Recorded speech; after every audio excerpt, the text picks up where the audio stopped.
Hello Jain दोस्तों, मैं रणबीर सिंह स्वागत करता हूं फिर से आप सभी का आपके अपने परिवार रेम्बा क्लासेस में। तो दोस्तों हम लोग बात करने वाले हैं, ये काफ़ी महत्वपूर्ण श्रृंखला शुरू होने वाली है और मतलब हो ही चुकी है। तो इसका हम लोग सेट नंबर 1 हम देखेंगे इसको। तो ये क्या है भैया, जीके जीएस जो है स्पेशली एसएससी जीडी यूपीपी या यूपीएसआई जो आमतौर पे एग्जाम्स आपके आगामी हैं, स्पेशली एसएससी जीडी और यूपीपी के लिए तो आपका ये है। बाकी सब एग्जाम के लिए चूंकि जीके जीएस में तो भाई कोई इसमें बाउंडेशन है नहीं, तो सभी एग्जाम के लिए इम्पोर्टेंट रहने वाला है ये पूरा वीडियो और ये पूरी सीरीज़ है ना। इसका मैं आपको प्लेलिस्ट बना के इसको पूरा सीरीज एक तरफ से जैसे क्रमवार इसको लगा दिया जाएगा। तो पहला ये है, शुरू करते हैं, मज़ा आएगा, अंत तक देखिए इसको, ठीक है ना, और काफ़ी कुछ सीखने को मिलेगा, तो बने रहिए अंत तक। चलिए देखते हैं, शुरू करते हैं प्रश्न बिना समय गंवाए। कह रहा निम्न में से किस प्रकार के बाजार में एक व्यवसाय संघ कीमतों को नियंत्रित करने में असमर्थ रहती है, ठीक है ना। तो ये देखिए पहले ही इकोनॉमी से प्रश्न आपको देखने को मिल गया, ऐसे ही प्रश्न आपको जीडी के एग्जाम में देखने को मिलेंगे। ज़्यादा टाइम है नहीं, 2-3 या 4 महीने का टाइम है आपके पास, रगड़ के तैयारी कर लीजिए और अपना एक सीट कवर कर लीजिए, ठीक है ना। तो देखिए इसमें जो करेक्ट आंसर हो जाएगा, मैं पहले आपको करेक्ट आंसर बता दिया करूंगा जिससे क्लियर हो जाएगा कि भाई चीज़ें याद हो जाती हैं ऐसे। तो इस कोई भी कीमतों को जो अनियंत्रित कीमत हो जाते हैं, उसको नियंत्रित न किया जा सकने वाली जो स्थिति होती है वो होती है पूर्ण स्पर्धा वाले बाजार में। वह बाजार जिसमें बहुत सारे खरीदार हों और बहुत सारे विक्रेता हों, तो वो क्या कहलाती है, पूर्ण स्पर्धा वाली बाजार या खुली। जैसे एक अर्थव्यवस्था वाली जो चीज़ें चलती हैं, तो अर्थव्यवस्था के अंतर्गत हम देखते हैं तो 3 प्रकार की अर्थव्यवस्थाएं आमतौर पे होती हैं। एक होती है खुली अर्थव्यवस्था, है ना, दूसरी होती है बंद और तीसरी हो जाती है मिश्रित, समझ रहे ना। तो कुछ इसी प्रकार का, तो जो खुली है उसमें कंपटीशन तगड़ा होता है ना, उसमें कोई भी नियंत्रण नहीं होता है। हमारे अगर बात करें भारत में, तो भारत की जो अर्थव्यवस्था है वो कैसी है, मिश्रित अर्थव्यवस्था है। खुली अर्थव्यवस्था को फॉलो करने वाले कुछ हम कह लेंगे यूरोपीय और अमेरिकी देश थे, तो उसमें मान लीजिए अमेरिका वगैरह, तो ये वो लोग खुली अर्थव्यवस्था अपनाते थे। रसिया वगैरह ये शुरू से ही मिश्रित अर्थव्यवस्था को फॉलो करते रहे हैं, जिसमें भारत भी है मिश्रित अर्थव्यवस्था को फॉलो करने वाला देश। बंद अर्थव्यवस्था वो अर्थव्यवस्था जिसमें आयात और निर्यात एकदम से होता ही नहीं है, तो बंद अर्थव्यवस्था होती है। वो हो जाता है नॉर्थ कोरिया, है ना, दक्षिण कोरिया, सॉरी नॉर्थ दक्षिण नहीं होता है, उत्तर कोरिया, किंग जोंग उन वाले भाई साहब, है ना। तो ये भी थोड़ा सा प्रश्न बन जाता है, बात समझ में आ रही है ना। तो ये थोड़ा सा ध्यान रखेंगे। फिलहाल अल्पाधिकार, जैसे एकाधिकार में क्या होता है, कोई एक ही विक्रेता होता है ना, तो उसमें भाई उसका एकाधिकार हो गया, तो मन मुताबिक वो अपना प्राइस रखता है। आप बाजार में जाते हैं, मान लीजिए कि कोई भी सब्जी हो और एक ही सब्जी का दुकानदार हो, तो अपनी मर्जी से आपसे पैसे लेगा, एकाधिकार हो जाएगा। जब ढेर सारे दुकानदार, ढेर सारे खरीदार हों, तो उसमें कीमतें नियंत्रित नहीं रहती हैं। मिश्रित वाले में उसमें राज्य का हस्तक्षेप होता है। तो ये थोड़ा सा ये क्वेश्चन याद रखेंगे, अर्थव्यवस्थाओं के आधार पर खुली, बंद और मिश्रित अर्थव्यवस्था की बात होती है, ठीक है ना। उसके बाद हम बात करेंगे, नेक्स्ट देखते हैं, कह रहा निम्न में से लॉरेंज वक्र क्या दर्शाता है। यहाँ से ये भी इकोनॉमी का ही प्रश्न है, काफ़ी इंपॉर्टेंट है। लॉरेंज वक्र हो गया, गिनी गुणांक हो गया, है ना, और जो इसको पहले लॉरेंज वक्र को हम लोग देख लेते हैं। लॉरेंज वक्र जो आमतौर पे होता है, तो ये क्या करता है भाई, आमतौर पे जो आय का वितरण है उसको देखता है, या आय की विषमताओं को मापने का एक साधन है ना। प्रश्न बहुत बेहतरीन बनता है, मैं आपको दिखाई दे रहा हूँ, बाकी चीज़ों को मैं अभी दिखाता हूँ। ये है आपका लॉरेंज वक्र। ये लॉरेंज वक्र ये दिखाता, जितना ज़्यादा डिस्टेंस बढ़ेगा, ये औसत लाइन बना दी जाती है ना, और ये आपकी आय का जो है पूरा मतलब आय का स्तर दे रखा है, और ये लोग तो संख्या के आधार पर इतना बढ़ता जाएगा। तो आमतौर पर जितनी डिस्टेंस बढ़ेगी उतनी आय में विषमता बढ़ती जाती है, ये लॉरेंज वक्र कहता है, ठीक है ना। इसी के अंदर हम अगर पूरा फुलफिल कर दें, औसतन निकाल दें, तो वो गिनी गुणांक हो जाता है। इसको आप अगले स्लाइड में समझ सकते हैं, ध्यान से समझिएगा। अभी कुजनेट्स वक्र से क्या पूछता है, यहाँ पे हम कई सारे देख सकते हैं अर्थव्यवस्था के अंतर्गत। ये थोड़े से आप लोगों को लगेगा यार क्या, लेकिन ये बहुत ज़्यादा आसान होता है, कुछ है नहीं ज़्यादा इसमें। प्रश्न बन जाएंगे, आपको 3 चीज़ें याद रखनी है, गिनी गुणांक, लॉरेंज वक्र और कुजनेट्स। तो मैं वही कवर करा दे रहा हूँ आपको, ध्यान से देखिए। ये जो फुलफिल कर दिया गया है, ये क्या हो जाएगा, ये हो जाता है गिनी गुणांक, ठीक है। औसत जब निकाल दिया जाता है, तो ये भी क्या है, विषमता को ही, आय की विषमता को ही मापता है। और कुजनेट्स वक्र जो है ये ध्यान रखेंगे, पूछ लेता है जैसे इस तरीके से बनता है, तो पूछता है उल्टा यू आकार कौन बनाता है, तो कुजनेट्स वक्र ही बनाता है और सबका लगभग एक ही काम है ना, आय की विषमताओं को मापना। गिनी गुणांक लारेंज वक्र का, लारेंज वक्र 1905 में इसने शुरू किया था, है ना, 1905 में लारेंज ने, वो फिर लारेंज करके 1905 में थे, लारेंज ही नाम था, उसने शुरू किया हुआ था। तो ये थोड़ा ध्यान रखेंगे, लारेंज, गिनी और कुजनेट्स, ठीक है। बाकी बहुत ज़्यादा हमें ये 3 ध्यान रखना है, बहुत ज़्यादा डीप जाने की ज़रूरत नहीं है। क्लियर है, तीनों क्लियर हो गया होगा आई थिंक। मैं थोड़ा सा प्रयास कर रहा हूँ कि आपको चीज़ें, हाँ यहाँ देखिए कह रहा है निम्न में से कौन सा एक मौलिक, ये देखिए आ गया आपका पॉलिटी से। प्रैक्टिस सेट में आपके सारे सब्जेक्ट जो है कहीं ना कहीं पूरी तरीके से कवर कर लिए जाते हैं। तो पॉलिटी का ये प्रश्न है, कह रहा भैया मौलिक कर्तव्य का कौन सा हिस्सा नहीं है। इसका मतलब हमें पहले इसका आंसर देख लेते हैं। कह रहा संविधान का पालन और राष्ट्रीय ध्वज का सम्मान करना, ये है। एकता और भाईचारे को बढ़ावा देना, ये भी है। प्रभुत्व की रक्षा और उससे बनाए रखना, ये भी है। सैन्य और शिक्षा के अतिरिक्त सभी उपाधियों का उन्मूलन, ये थोड़ी है, ये मौलिक अधिकार। देखिए मौलिक अधिकार में ये तीनों हैं, लेकिन ये वाला जो हिस्सा बनता है ये मौलिक अधिकार का है, ठीक है ना। मौलिक अधिकार के जो अनुच्छेद 18 है उसमें, ठीक है, अधिकार है, पूरा लिख लीजिएगा। अनुच्छेद 18 जिसे हम कहते हैं उपाधियों का अंत। तो उपाधियों का अंत सैन्य और शिक्षा के अतिरिक्त अन्य कोई भी उपाधियां होंगी उसको समाप्त कर दिया जाएगा, ठीक है ना। ऐसे कई लोग पूछ लेते हैं कि अच्छा ये बताइए गांधी जी जो है हमारे राष्ट्रपिता जी हैं, तो क्या ये वास्तव में है। तो देखिए ये एक तरीके से हम कहें तो चलिए ठीक है, लेकिन वास्तव में अनुच्छेदों के तहत या संविधान के तहत अगर हम बात करें तो 1950 में हमारा संविधान लागू हुआ था। 48 में मृत्यु हो गई थी हमारे बापूजी की, ठीक है। संविधान लागू हुआ तो उसमें अनुच्छेद 18 लागू हुआ और उसने कहा कि कोई भी राजा, अधिराज, महाराज, पितामह, पिता, ये सब जो भी है, कोई भी उपाधियां आप ले ही नहीं सकते। तो उस दृष्टिकोण से तो देखा जाए तो आप समझ रहे हैं, मैं आगे नहीं कहूँगा। हाँ अब थोड़ा सा हम समझते हैं, जब संविधान बनाते बनाते हमारे जो संविधान निर्माता थे वो भूल गए थे, अच्छा अधिकार तो देते चले गए, मौलिक अधिकार, है ना। भाग 3 में हम देखते हैं मौलिक अधिकार की चर्चा हो रही है, 12 से 35 जो 12 से 36 तक जो है सारे हमारे अनुच्छेद हो जाते हैं, उनको हम लोग बाद में देख लेंगे कभी। लेकिन फिर उसके बाद राज्य का नीति सिद्धांत आ गया 4 से जो 36 से आगे हम कंटिन्यू करेंगे 51 तक, ठीक है ना। तो 35 से फिर उसके बाद 36 से 51 तक चला जाएगा जो राज्य का नीति निषेध सिद्धांत है। अब भूल गए थे कि कर्तव्य भी हमें देना है, तो कर्तव्य देने के लिए उन लोगों ने क्या किया, 51A जोड़ा, है ना। तो भाग कौन सा जुड़ जाएगा ये ध्यान रखिएगा, भाग 4A, ठीक है ना, पहला। तो भाग 4 को या एक आप जैसे कह सकते हैं 51A जोड़ दिया गया। उस समय जो है जोड़ा कब गया था, तो 76वां संविधान संशोधन 46वां संविधान संशोधन 42वां संविधान संशोधन 1976, ठीक है ना। 42वां संविधान संशोधन को हम लोग क्या कहते हैं, 42वें संविधान संशोधन को मिनी कॉन्स्टिट्यूशन कहा जाता है। लगभग 100 से भी अधिक अनुच्छेद या संविधान का संशोधन किया गया था, उसमें बढ़ाए गए थे, इसीलिए इसे मिनी कॉन्स्टिट्यूशन कहा जाता है। बहुत ज़्यादा चीज़ें जोड़ी गई थी। तो 1976 में 10 मौलिक कर्तव्य रखे गए, है ना, 10 मौलिक कर्तव्य रखे गए। सरदार शोर सिंह की समिति आती है और उन्होंने मौलिक कर्तव्यों को जोड़ा। तो उसमें से हमें सभी कर्तव्यों को ध्यान देना चाहिए। वैसे सैन्य शिक्षा आप समझ गए होंगे, तो अब मुझे लगता है आगे बढ़ना चाहिए थोड़ा समय। 42वां, ये ध्यान रखिएगा, 42वां संविधान संशोधन 1976। फिर उसके बाद 44वां संविधान संशोधन 1978 आता है, उसको हम लोग बाद में समझेंगे, नहीं तो अनावश्यक बहुत ज़्यादा लंबा वीडियो होता चला जाएगा। लेकिन फिर भी हम समझते हैं हमारे पास जो टोटल 11 अभी जो है 11 जो 11वां जोड़ा गया है वो कब, वो भी हम लोग चर्चा करेंगे।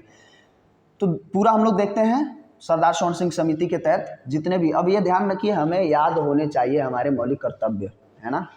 प्रश्न बहुत बढ़िया तरीके से उठाया जा रहा है। संविधान का पालन करें, उसके आदर्शों, संस्थाओं, राष्ट्रध्वज और राष्ट्रगान का आदर करें।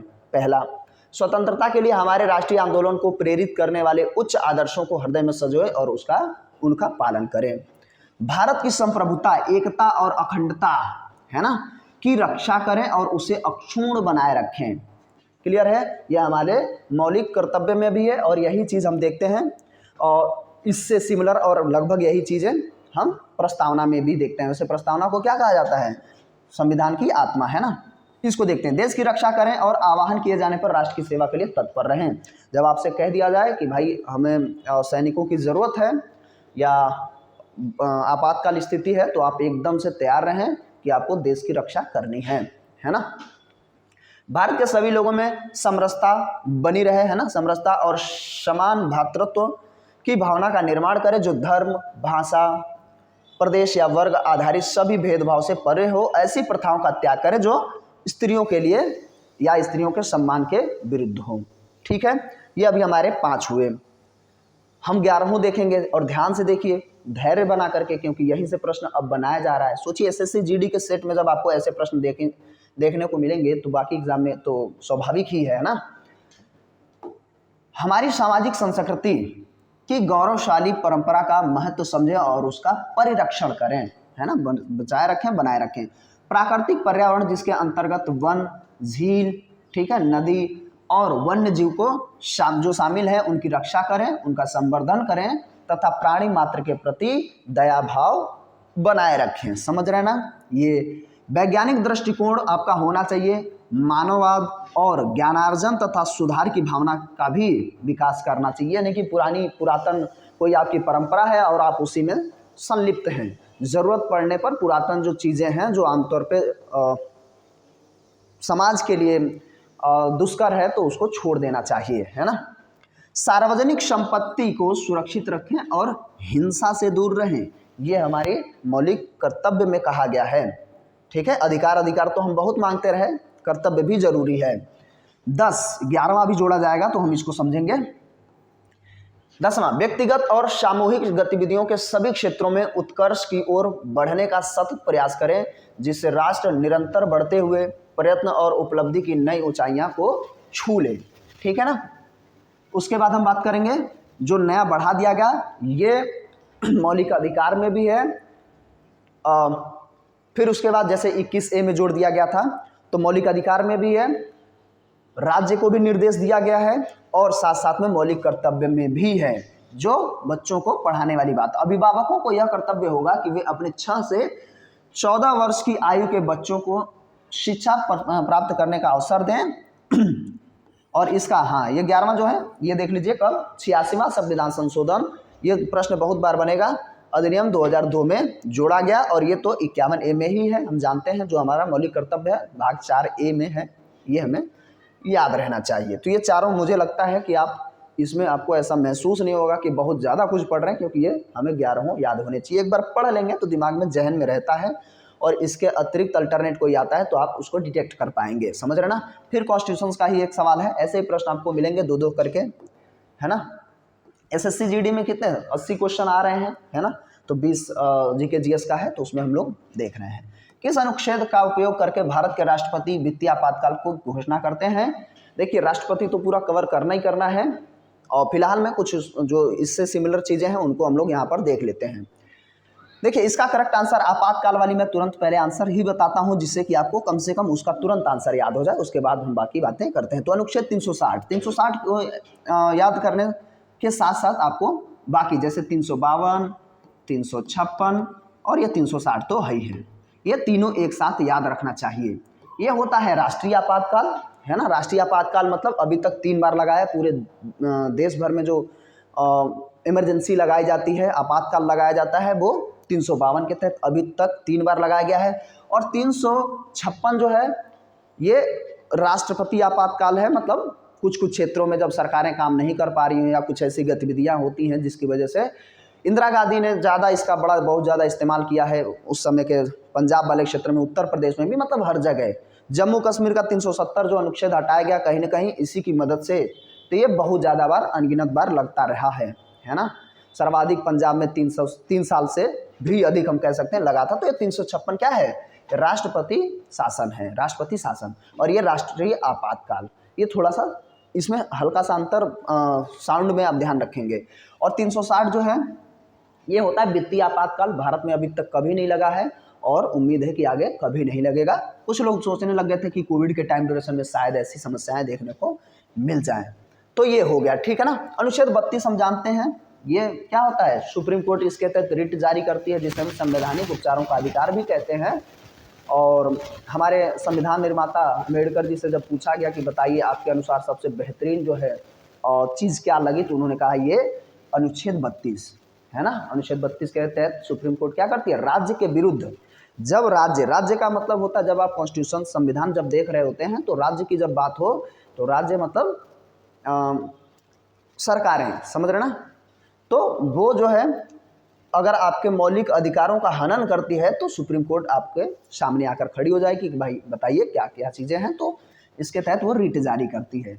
तो संवैधानिक उपचारों का अधिकार, इसको अंबेडकर जी ने संविधान की आत्मा कहा। लेकिन वास्तव में संविधान की आत्मा क्या है, प्रस्तावना है ना। और प्रस्तावना को संविधान में शामिल कराने वाले व्यक्ति जवाहरलाल नेहरू जी, ठीक है ना, ये ध्यान रखेंगे।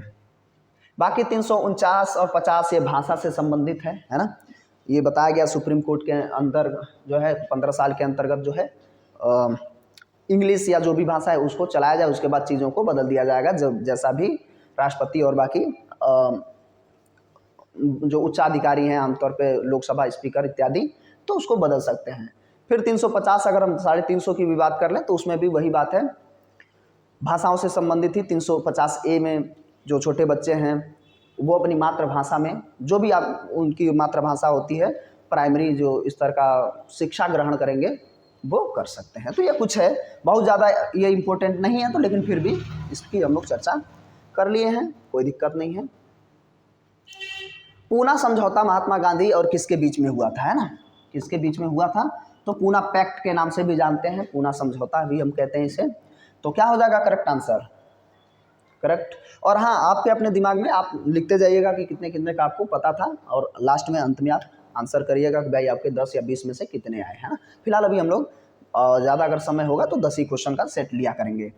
तो किसके बीच में हुआ था, तो इसके करेक्ट आंसर पूना पैक्ट कब हुआ था, 1932 में, पूना पैक्ट या पूना समझौता। तो महात्मा गांधी और भीमराव अंबेडकर जी के बीच में हुआ था, है ना। और जो तनातनी जो चल रहा था दोनों लोगों के बीच में, दोनों महान लोगों के बीच में, तो उसको जो है कहीं ना कहीं दूर करने का प्रयास 1932 के पूना पैक्ट में किया गया। पूना मतलब पूना वाले, है ना। उससे पहले अगर बात करें, जैसे लॉर्ड इरविन महोदय हैं, तो लॉर्ड इरविन का जो है पूछा जाता है कि गांधी इरविन समझौता कब हुआ था, तो 1931 में। गांधी इरविन जो समझौता हुआ था वो 1931 में।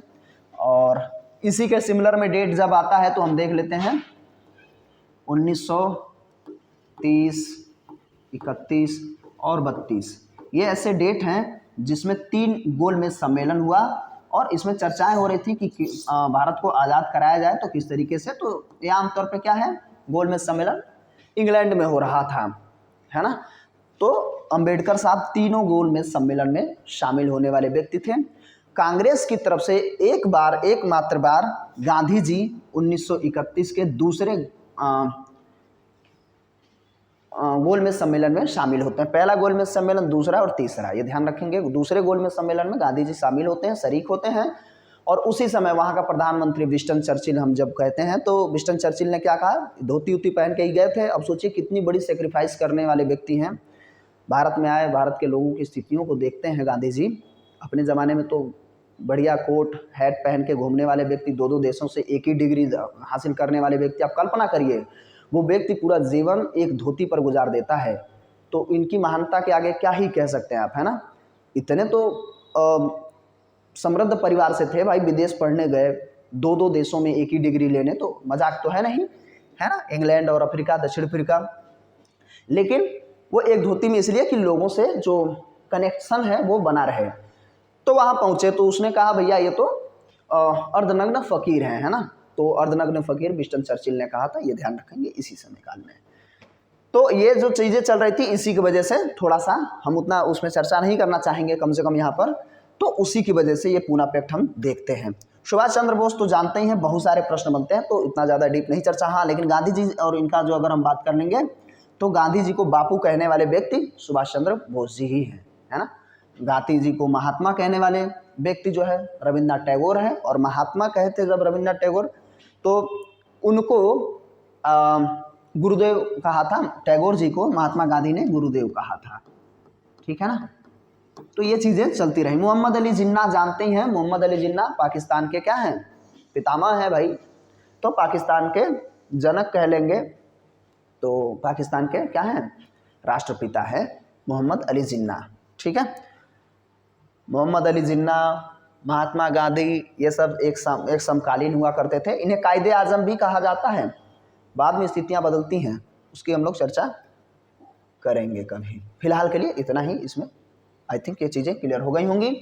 कह रहा कौन सी गैस वायुमंडल में मुख्य ग्रीन हाउस, इन्वायरमेंट तो बहुत नॉर्मल सी बात है भाई, इन्वायरमेंट से क्वेश्चन 2 या 3 आएगा ही आएगा, तो आ गया। कह रहा है ग्रीन हाउस गैस वो गैसें जो क्या करती हैं, तापमान को बढ़ाती हैं, है ना। लगभग अब देखिए तापमान कितना 1 डिग्री सेल्सियस धीरे धीरे तापमान बढ़ गया है औसतन विश्व का, और जिससे क्या है ग्लेशियर बहुत तेजी से पिघल रहे हैं। तो इसके लिए जो जिम्मेदार कारक है वो गर्म गैसें हैं।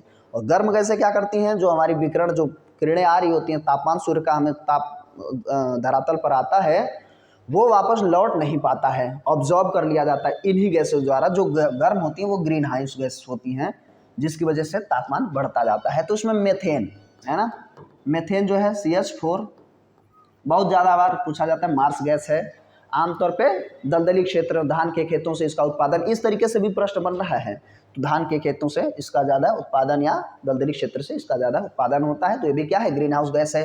नहीं पूछा है इसमें ओजोन, ओजोन से बहुत सारे बच्चे गलत होंगे भाई। ओजोन जो है O3, ये जब समताप मंडल में रहेगा, क्षोभ मंडल के ऊपर है ना, जब समताप मंडल में रहेगा तब ये गैस जो है वो जानते हैं ऑक्सीजन है, उसका ट्राई रूप हो जाता है ओजोन, है ना, ozone layer.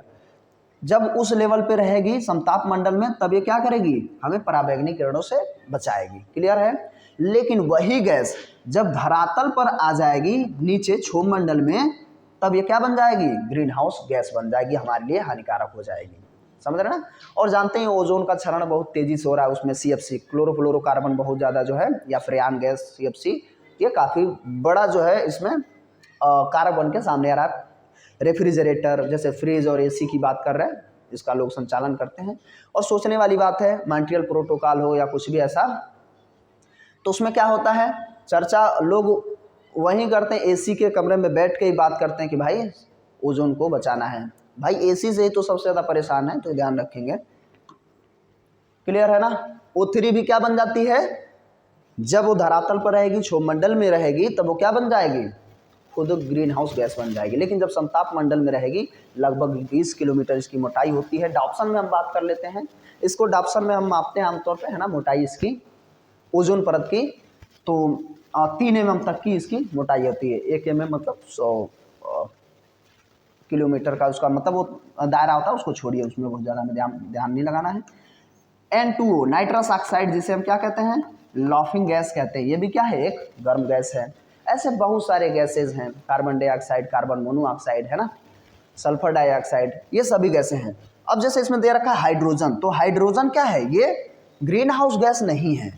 Green house gas hydrogen नहीं है, सबसे हल्की गैस है, आवारा तत्व है। अभी तक इसका परमाणु क्रमांक और परमाणु भार दोनों एक है, ये बड़ी बात है, ये थोड़ा सा ध्यान रखेंगे। तो हाइड्रोजन गैस क्या है, वो ग्रीन हाउस गैस नहीं है। ठीक है, तो इसका करेक्ट आंसर, इस प्रश्न का हमारा जो है करेक्ट आंसर क्या होएगा भाई, हाइड्रोजन गैस। ठीक है ना, ये ध्यान रखेंगे। कह रहा है भारत में सबसे बड़े क्षेत्र में फैले हुए वन कौन से हैं। तो भारत के क्षेत्र में सबसे बड़ा जो है, देखिए मैनग्रोव वाले तो जानते हैं हम, हमारा जो सुंदरबन का क्षेत्र पूरा डेल्टा पड़ता है, मैनग्रोव पाए जाते हैं ना, पर्वतीय वन कुछ कुछ क्षेत्र में। लेकिन जो सदाबहार भी हमारे यहाँ बहुत ज़्यादा नहीं पाए जाते हैं। तो पाए क्या जाते हैं, ये तो ऐसे एलिमिनेट करके आंसर कर पाएंगे आप। उष्णकटिबंधीय पर्णपाती वन, उष्णकटिबंधीय पर्णपाती वन को ही वर्षा वन भी कहा जाता है। वो वन जो वर्षा कराते हैं तो वर्षा वन भी कहा जाता है। और इनमें जो वर्षा होता है लगभग 200 से 400 सेंटीमीटर औसतन, इतना तक ये बरसात होती है। तो भारत में सबसे बड़े क्षेत्र में फैले हुए जो वन क्षेत्र हैं वो उष्णकटिबंधीय पर्णपाती वन है, जिसे वर्षा वन भी कहा जाता है। क्लियर है, आई थिंक चीजें क्लियर हो गई होंगी आप। कह रहा कौन सा रक्त समूह सर्वदाता कहलाता है। यहां से बायोलॉजी में भी भाई प्रश्न बनेगा ही बनेगा। अब देखिए, अब हम लोग ऐसे O और AB तक हमें समझ में आता है, ठीक है। अब प्रश्न डीप जाएगा, तो डीप जाएगा तो हमें ध्यान रखना है कौन सा रक्त सर्वदाता। देखिए इसमें एंटीबॉडी और एंटीजन वाली बात होती है, ठीक है ना। एंटीबॉडी क्या है, एंटीबॉडी हमारी बॉडी के अंदर एक जैसे वैक्सीन कह सकते हैं, वो वैक्सीन जो लड़ेगा, एंटीबॉडी बन जाएगा, है ना। और एंटीजन जो हमें बताता है, एक तरीके से हमारे पहचान होते हैं, टी सेल्स जो हमारी जो WBC का एक सेल्स है, कोशिका है, समझ रहे ना, लिम्फोसाइट्स के अंतर्गत, वो पहचान करती है कि कौन सी हमारी सेल्स हैं, कौन से लाभदायक हैं और कौन फॉरेन से आई हैं, मतलब बाहरी कोई रोगाणु व बाकी चीज़ें। तो वो अगर आई हैं तो वो होती है एंटीजन। एंटीजन की वजह से क्या बनता है, एंटीबॉडी। ये थोड़ा सा ज़्यादा कॉम्प्लेक्स है, मैं फिलहाल इस वीडियो में तो इसको नहीं समझाऊंगा। अगर आप पूरी तरीके से ब्लड और एंटीबॉडी, एंटीजन और आपकी वैक्सीन, टैबलेट्स, ये सब क्या चीज़ें हैं, अगर समझना चाहते हैं तो कमेंट बॉक्स में कमेंट करिए, मैं सेपरेट इसके लिए वीडियो लेके आऊँगा, आपको मज़ा आ जाएगा, समझ रहे ना। फिलहाल के लिए सब जो डोनर होता है, यूनिवर्सल डोनर, उसका आंसर हो जाएगा O नेगेटिव। O नेगेटिव, क्योंकि ये बहुत ज़्यादा एंटीजन, मतलब एंटीजन छोड़ता ही नहीं है ना। तो एंटीजन बहुत ज़्यादा बॉडी में एंटीजन होना मतलब समझिए ज़्यादा अच्छा नहीं है ना। एंटीजन एक पहचान, हमारी कोशिकाएं पहचान करती कि ये जो है अच्छी कोशिकाएं जो हमारी हैं और ये बुरी हैं। तो बुरी के लिए क्या होता है, उसके लिए फिर हमें उसका जो है काट बनाना पड़ता है। काट बनाने का मतलब कोई foreign virus, bacteria, other sales, कोई भी चीज़ जो हमें नुकसान पहुंचा सकता है, उसके लिए हमारे बॉडी के अंदर से जो सैनिक तैयार होगा, जो WBC, हमारे शरीर की सैनिक कौन है, WBC, है ना। श्वेत रक्त कणिका, उसके अंतर्गत जो उसका श्वेत रक्त कणिकाओं के भी 5 पार्ट होते हैं। तो उसमें से वायरसेस और बाकी चीज़ों का जो देखता है तो लिम्फोसाइट्स करती है ना। तो लिम्फोसाइट्स, T4 लिम्फोसाइट्स स्पेशली, वो उसका एंटीबॉडी बनाती है आमतौर पे, सामान्यतया, ठीक है। उसको हम लोग कभी बाद में समझेंगे, कमेंट करेंगे तो थोड़ा मुझे लगेगा कि हाँ आप इच्छुक हैं, तो मैं वास्तव में सेपरेट इसका वीडियो ले आऊँगा। हाँ, अब ये ध्यान रखिएगा कि सर्वग्राही कौन हो जाता है। तो सर्वग्राही जो हो जाएगा AB पॉजिटिव, ठीक है ना, AB पॉजिटिव। कार्ल लैंडस्टीनर ने रक्त समूहों की खोज की थी, ठीक है। और विलियम हार्वे रक्त परिसंचरण तंत्र की खोज करी थी उस समय, ठीक है ना, ध्यान रखेंगे। और इससे इतना ही, वैसे और भी प्रश्न बन सकते हैं, है ना। RH फैक्टर की भी बात हो जाती है, लैंडस्टीनर ने ही खोज की थी, जो बंदर था रिसस, उससे, है ना। तो ये ध्यान रखेंगे। तो सर्वदाता, सर्वग्राही, क्लियर। बहुत ज़्यादा इसमें समझाना नहीं चाह रहा हूँ कि आप ज़्यादा कंफ्यूज होकर के यही ना गलत कर बैठे, जो एक्चुअल आंसर है। कह रहा मनुष्य का मस्तिष्क कितने भागों में, ये पूरा टॉपिक से ही क्वेश्चन आ रहा है। वैसे तो आसान है, तुरंत एक बार में हो जाएगा, लेकिन पूरा समझाने में, जब पूरा आप समझ जाएंगे तो ज़्यादा मजा आएगा। कह रहा मस्तिष्क का कितने भाग में विभाजित किया जाता है। तो मस्तिष्क जो है 3 भाग होते हैं मस्तिष्क को, ठीक है। 3 भाग में हम उसमें कहते हैं फोरब्रेन, है ना, मतलब अग्र मस्तिष्क, फोरब्रेन, फिर मिड ब्रेन जिसे हम कहते हैं मध्य मस्तिष्क, और एक हो जाता है हाइंड ब्रेन यानी कि पश्चिम मस्तिष्क। और इनके भी 3 पार्ट होते हैं, ठीक है। यहाँ पे मैं पूरा कवर नहीं करूँगा, नहीं तो पूरा मस्तिष्क का एक टॉपिक ही हो जाएगा। इसका कोई नहीं, एक ही पार्ट होता है मध्य में, और इसके भी 3 पार्ट होते हैं, ठीक है। तो सेरेबेलम, हाइपोथैलेमस, थैलेमस, है ना, इन सभी को क्या होते हैं, ऑब्लोंगाटा, ये हम ध्यान रखेंगे। अच्छा, मिड ब्रेन वगैरह जो है इसका बहुत ज़्यादा काम नहीं है। हमारी जो ज्ञानेंद्रियाँ होती हैं, ई से शुरू होने वाली, ईयर और आई, इनका कंट्रोल ये रखती है।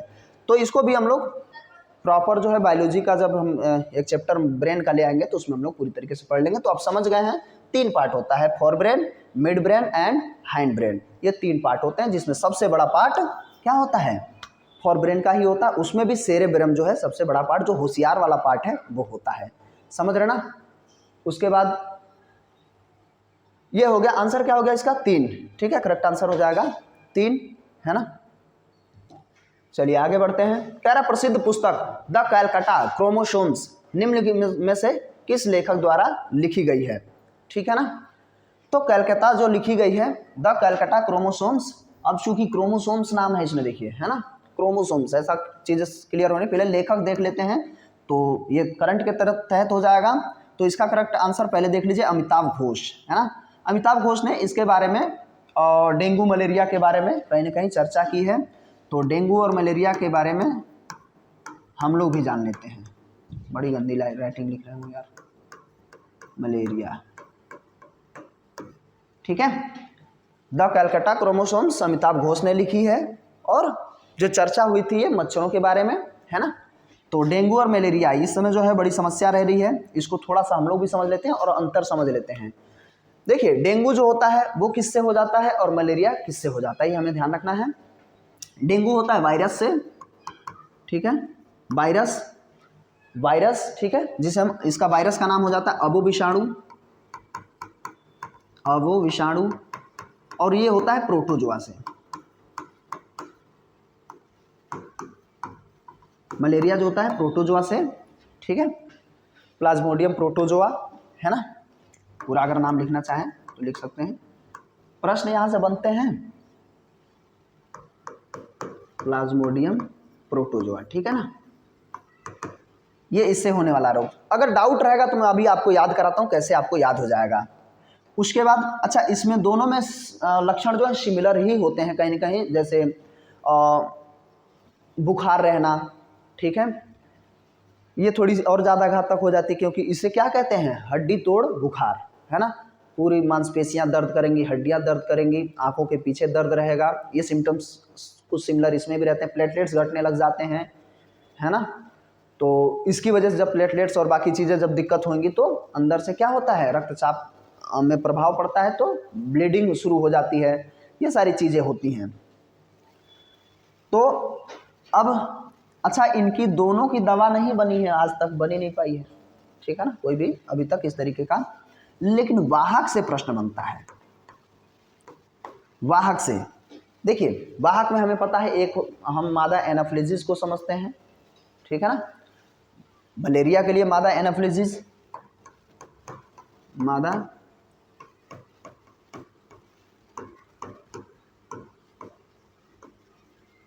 एनाफिलिस, ये इसके लिए जिम्मेदार है, समझ रहे ना। और फिर डेंगू के लिए क्या हो जाएगा, दो मच्छर आमतौर पे हम सुनते हैं, ठीक है। अब देखिए इधर जो है छोटा नाम है, वायरस अबो विषाणु छोटा नाम हो गया, ठीक है ना, मलेरिया बड़ा नाम है तो प्लाज्मोडियम प्रोटोजोआ बड़ा नाम हो गया, ठीक है। मादा एनाफिलिस ये इस बड़ा सा नाम है, ठीक है ना, और इसका जो वाहक हो जाता है उसे हम क्या कहते हैं, मादा एंडीज, याद रखना है हमें, एडीज एजेप्टी एडीज, ठीक है ना। तो छोटा छोटा सा नाम डेंगू में रहेंगे, बड़े बड़े से नाम उसमें रहेंगे, याद करने के लिए अगर सिमिलर आप लोगों को विकल्प में मिलेगा, समझ रहे ना। तो एंडीज मच्छर से डेंगू फैलता है, अबो विषाणु से फैलता है, वायरस से होने वाला रोग है, मलेरिया प्लाज्मोडियम प्रोटोजोआ, और मादा एनाफिलिस से होने वाला, ये मतलब वाहक है, समझ रहे ना। तो प्रोटोजोआ ये मुझे लगता है याद रहेगा आपको, अमिताभ घोष द कैलकाटा क्रोमोसोम्स के लेखक हैं, ठीक है ना। वैसे प्रोटोजोआ से ध्यान आया कि सबसे पहला जो जीव जो संसार में जिसका अवतरण हुआ वो कौन था, वो प्रोटोजोआ से संबंधित ही था, जिसका नाम है क्या, अमीबा, क्लियर है ना, अमीबा। चलिए इस वीडियो में बस इतना ही रखते हैं। कैसा लगा वीडियो कमेंट करके ज़रूर बताइए। ऐसे ही आपको सीरीज़ देखने को मिलेगा लगातार, आप मेरा भी हौसला अफजाई करिए। तो उसके लिए आपको पूरा वीडियोस देखना होगा, लोगों को ज़्यादा से ज़्यादा शेयर करिए, वीडियो को लाइक करके कमेंट करिए ज़रूर कैसा लगा, और आप अपना कितना आपका इसमें सही बन रहा था वो भी कमेंट करेंगे, ठीक है ना। तो चैनल को भी सब्सक्राइब करिए और बने रहिए, मज़ा आएगा, सीखेंगे और सिलेक्शन भी लेंगे। तो मिलते हैं अगले वीडियो में, तब तक के लिए नमस्कार, जय हिंद, जय भारत।